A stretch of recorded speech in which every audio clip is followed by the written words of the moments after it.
Salut à tous, Kwame Sport. J'espère que vous allez bien, peu importe l'heure et l'endroit où vous regardez cette vidéo. Avant de commencer, cliquez sur like, abonnez-vous et activez la cloche de façon à être tenu au courant quand je posterai de nouvelles vidéos.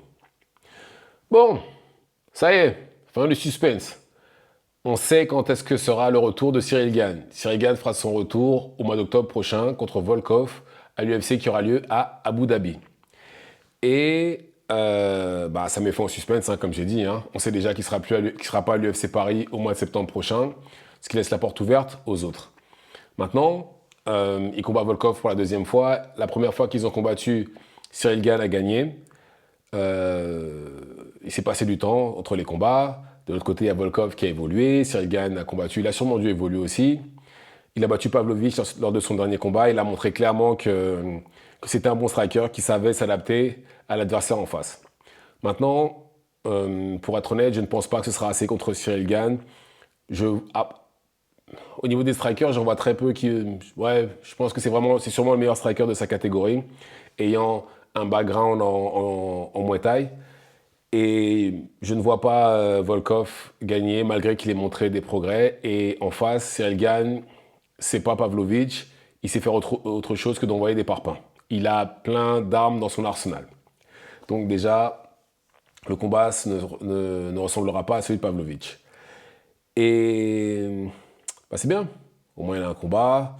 Mais il a eu de la chance, qu'il s'estime heureux, qu'il s'estime vraiment heureux, puisque personnellement, je pensais que ça allait être Almeida contre lui à Paris. Et Almeida, théoriquement, c'est censé être son cauchemar. Combat excellent au sol. Bon, son striking n'est pas top, mais voilà, excellent au sol. Même si je pense, moi, qu'il aurait pu le battre, mais excellent au sol et ça aurait été une galère pour Cyril Gane. Donc il a eu de la chance de ne pas se retrouver contre lui, parce qu'il ne faut pas oublier non plus qu'il a refusé Aspinall, qui à son tour lui a dit hey, maintenant que je suis champion intérim, non, tu vas devoir te combattre quelqu'un d'autre.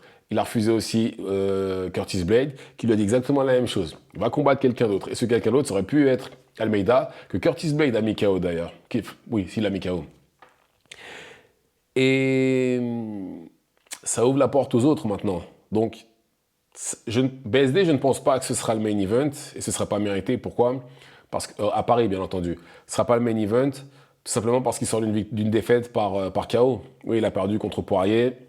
Je ne vois pas pourquoi l'UFC lui donnerait l'opportunité de... Enfin, oui, l'UFC lui donnerait l'opportunité d'être le main event à Paris.